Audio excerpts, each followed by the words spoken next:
Good evening students. जैसा कि आप लोगों को मालूम है, मौसम के साथ न देने के कारण कल आप लोगों के सामने वीडियो नहीं आ पाया। सर्वप्रथम उसके लिए तो सॉरी। और आज इस लेक्चर नंबर 6 में हम इंटरमीडिएट के स्टूडेंट्स के लिए कुछ क्वेश्चन सॉल्व करेंगे कंटिन्यूटी बेस पर। ठीक है, इस कड़ी में चलते हैं क्वेश्चन पर। पहला क्वेश्चन आपके सामने है, सिद्ध कीजिए कि f(x) function of x sine 1/x x not equal to 0 x is equal to 0 x बराबर 0 पर सतत है। x बराबर 0 पर सतत है, ये प्रूव करना है। ठीक है, इससे संबंधित हम लोग एक क्वेश्चन इसके पिछले लेक्चर्स में सॉल्व कर चुके हैं। हमें करना क्या होता है, LHL, RHL और एटिस फंक्शन वैल्यू तीनों का मान अगर इक्वल आ जाएगा, सेम आ जाएगा, तब हम कहेंगे कि ये जो है कंटिन्यूअस है, यानी सतत है। चलते हैं LHL की बात करते हैं। सबसे पहले LHL में क्या होता है आपको पता है, limit x tends to 0 f(x) 0 minus ऐसे रहेगा, या आप इसी को कर सकते हैं 0 minus f(x) is equal to limit h tends to 0 f(0 minus h)। ये 0 जिस दिए गए वैल्यू पर हमको कंटिन्यूटी दिखानी होती है। इसका मतलब limit h tends to 0 minus h, इसका मतलब 0 के इक्वल नहीं है। इसका मतलब आपका फर्स्ट पर्सन में बिलोंग करेगा, x की जगह पे हो जाएगा 0 minus h sine 1/0 minus h, कुछ ऐसे मान होंगे। ठीक है, इसमें limit h tends to 0 minus h sine 1/-h। आपको पता है कि sine minus theta is equal to minus sine theta होता है। इसका मतलब -1/h में माइनस आगे आ जाएगा और माइनस माइनस क्या हो जाएगा, प्लस। इसका मतलब limit h tends to 0 h sine 1/h होगा। ठीक है, इसका मतलब ये हुआ, आप देख सकते हैं limit h tends to 0 h, और इसकी जो वैल्यू होती है, आपको पता है कि जो साइन थीटा होता है हमारा, वो -1 और 1 के बीच बिलोंग करता है। ठीक है, -1 और 1 के बीच बिलोंग करता है। इसका मतलब क्या हुआ कि ये हो जाएगा लिमिट अप्लाई कर देंगे और हो जाएगा 0 इंटू -1 और 1 के मध्य के मान, या मध्य का मान, ऐसा कुछ करेंगे जो भी आपका आएगा, और 0 से मल्टीप्लाई होने के बाद क्या हो जाएगा, 0, यानी LHL का मान आ गया 0। अब आप तुरंत कहेंगे सर RHL क्या होगा, RHL में क्या होगा, limit x tends to 0 plus f(x) is equal to limit h tends to 0 f(0 plus h) हो जाएगा। ठीक है, 0 प्लस h यानी अभी भी 0 के बराबर नहीं है, यानी कि फर्स्ट फंक्शन अब भी बिलोंग करेगा, x की जगह पे हो जाएगा 0 प्लस h और साइन 1/0 प्लस h हो जाएगा। इसका मतलब ये बनेगा साइन h टेंड्स टू 0 और ये हो जाएगा h sine 1/h। Same position यहाँ भी है। इसका मतलब ये होगा, लिमिट अप्लाई करेंगे तो ऐसा कुछ आएगा, या आप कह सकते हो limit h tends to 0 h into -1 और 1 के मध्य के मान। ठीक है, ऐसा कुछ आप कह सकते हो। इसका मतलब लिमिट अप्लाई करेंगे, यहाँ 0 होगा, 0 का गुणा होगा, यानी ये मिल जाएगा 0। इसका मतलब LHL और RHL अभी तो इक्वल आए हैं। अब आपको करना क्या है, अब आपको मान निकालना है f(0) का, और f(0) का मान आपके सामने सीधा सीधा 0 है। आप कहेंगे since LHL is equal to RHL is equal to f(0), इसलिए x बराबर 0 पर जो आपका f(x) है वो क्या है, सतत होगा। इतनी बातें आप करेंगे, ये आपका प्रूफ। क्वेश्चन पे चलते हैं। एफ एक्स बराबर x cube plus 3 x not equal to 0 1 x is equal to 0 x बराबर 0 पर सतत नहीं। काम वही करना है, LHL RHL और at is function value. LHL की बात कर लें, LHL में क्या होगा, किस पे चेक करना है, 0 पे। इसका मतलब limit x tends to 0 minus f x is equal to limit h tends to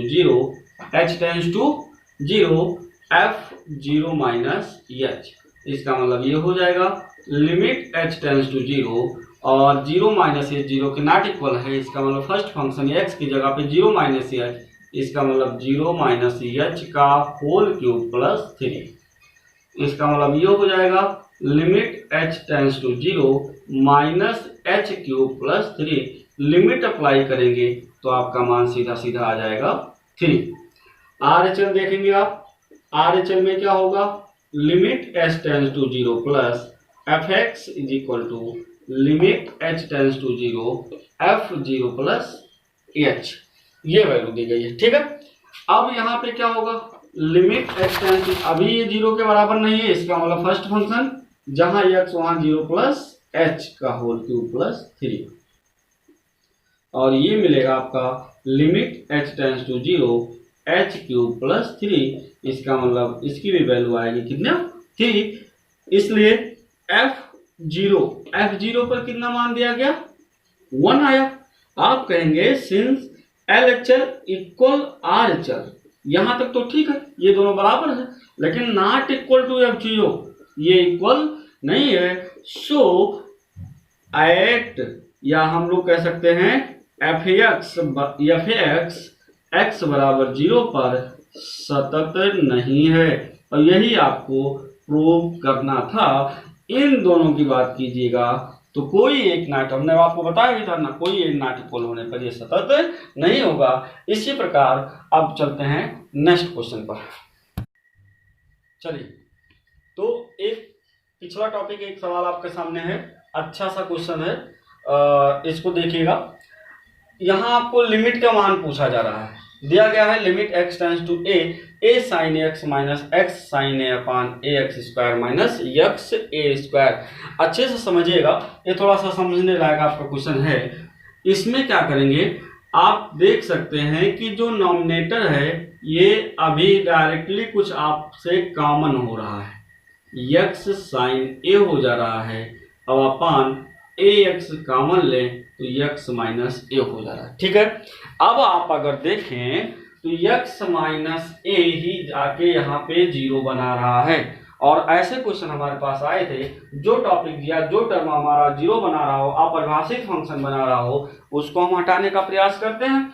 इसका मतलब हम मान सकते हैं कि मान लेते हैं x माइनस ए बराबर h, इसका मतलब x बराबर होगा a प्लस एच। इसका मतलब जो लिमिट होगी वो लिमिट क्या होगी, लिमिट होगी जब x टेंस टू a आएगा तो h टेंस टू 0 रहेगा। चेक कर सकते हैं, a रखेंगे, a से कटेगा, h टेंस टू 0 आएगा।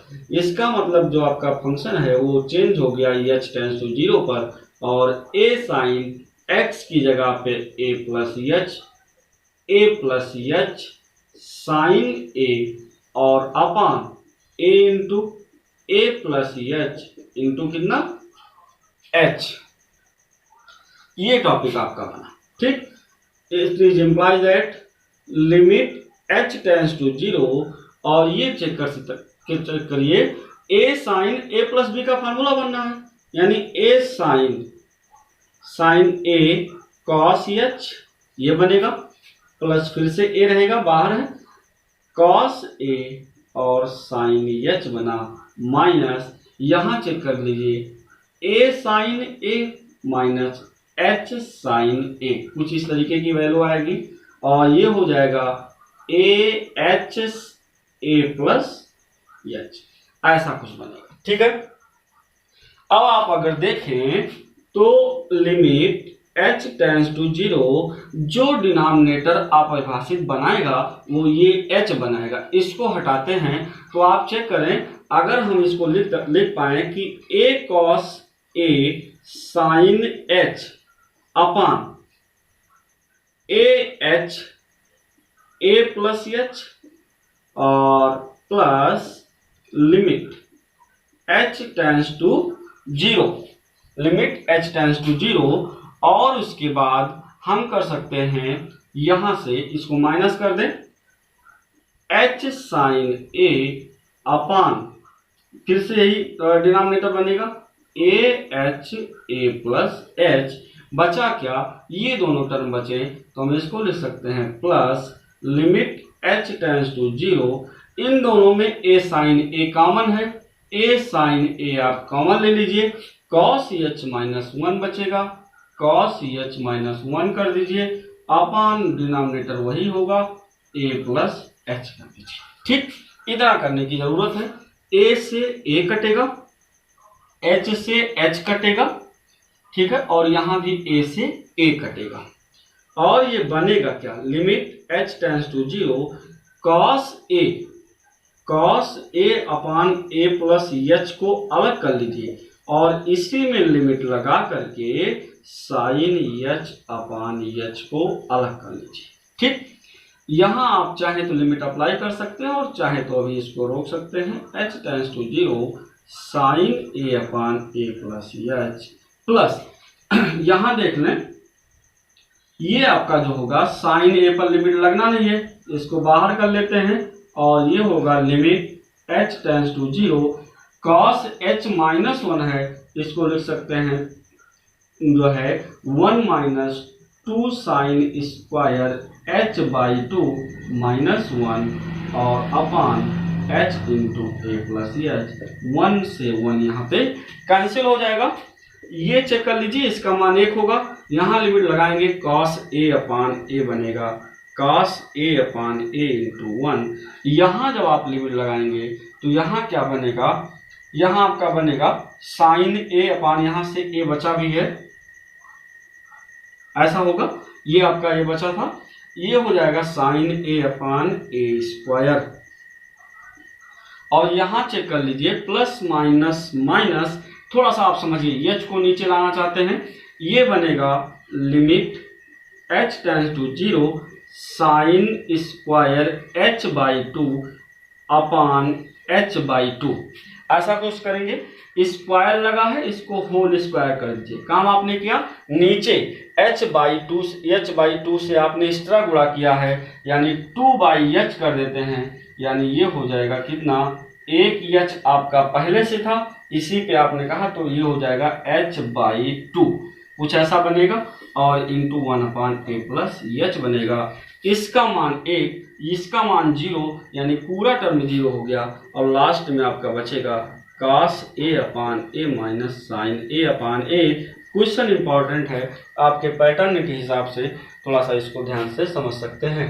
ठीक है, अब चलते हैं नेक्स्ट क्वेश्चन पे। चलिए नेक्स्ट क्वेश्चन पे चलते हैं। क्वेश्चन है आपका f(x) बराबर 3ax plus b x greater than 1 11 x is equal to 1 और 5a x minus 2b x less than 1 x is equal to 1 पर सतत है, तो a और b का मान आपको बताना है। ठीक है, यानी सतत है, LHL RHL और फंक्शन वैल्यू दोनों आपस में इक्वल हैं, तो हम लोग LHL की बात कर लेते हैं। LHL में क्या होगा, आपको सबको पता है, limit x tends to 1 minus, क्योंकि 1 पर चेक करना है, ये हो जाएगा limit h tends to 0 f1 minus h। इसका मतलब ये हो जाएगा limit h tends to 0 1 minus h, यानी एक से छोटा यानी थर्ड फंक्शन, यानी जहाँ x है वहाँ 1 माइनस h रहेगा, ये हो जाएगा 5a 1 minus h minus 2b। इसका मतलब लिमिट h टेंड्स टू 0, ये हो जाएगा 5a minus 5ah minus 2b। Limit apply करेंगे तो सीधा सीधा मिलेगा 5a माइनस 2b। ठीक है, इसी प्रकार आप RHL की बात करेंगे तो RHL में क्या होगा, limit x tends to 1 plus fx is equal to limit h tends to 0 f1 plus h हो जाएगा। लिमिट h टेंड्स टू 0 होगा और 1 प्लस h का मतलब एक से बड़ा, यानी फर्स्ट फंक्शन होगा, और जहां x है वहां 1 प्लस h होगा। ठीक है, इसका मतलब limit h tends to 0 3a plus 3ah plus b, और लिमिट अप्लाई करेंगे तो 3a प्लस b आएगा। ठीक, और F1 पर हमारा मान कितना डायरेक्टली हमको पता है 11 होगा। LHL RHL एट इस function value since x is equal to 1 पर जो आपका fx है वह सतत है। इसका मतलब क्या हुआ, जो LHL है RHL है और F1 है ये तीनों इक्वल होने चाहिए। इसका मतलब क्या हुआ 5a minus 2b is equal to 3a plus b is equal to 11। और आप फर्स्ट ईयर में पढ़े होंगे या और छोटे क्लासों में पढ़े होंगे, तीन इक्वलिटी है तो हम जो है किन्हीं दो को लेकर सॉल्व कर सकते हैं। इसका मतलब 5a minus 2b is equal to 11 और 3a plus b is equal to 11, ये हो गया। अब आप इसको मान लेंगे 1, इसको मान लेंगे 2, और उसके बाद किसी एक को आप, जैसे मान लीजिए आपने कहा equation first plus 2 into equation second, यानी समीकरण 2 में 2 का गुणा और 1 को जोड़ दिया जाएगा। इसका मतलब 5a minus 2b is equal to 11, 2 का मल्टीप्लाई है 6a plus 2b is equal to 22, add करेंगे ये कट जाएगा 11a और इज इक्वल टू 33, यानी a इज इक्वल टू कितना आया 3 आया। इसलिए फ्रॉम इक्वेशन चाहे फर्स्ट ले लें और चाहे सेकेंड ले लें तो 5 into 3 minus 2b is equal to 11, यानी 2b is equal to 15 minus 11, 2b is equal to 4, it is implies that b is equal to 2। यानी अगर आप कह दिया गया फंक्शन कंटिन्यूअस है तो a और b का मान क्रमशः 3 और 2 होगा। अब आपके पास ये 4 क्वेश्चन होमवर्क के रूप में है, जिसको आप नोट डाउन कर लीजिए और इसको आवश्यक रूप से अपना जो है सॉल्व करके आपको प्रूफ बताना है कमेंट बॉक्स में या व्हाट्सएप के जरिए कि कैसा आपका सॉल्यूशन था, सॉल्व हुआ या नहीं हुआ। जो कुछ भी आपका रिजल्ट होगा वो आपको बताएंगे और ये आपका सॉल्यूशन है। नेक्स्ट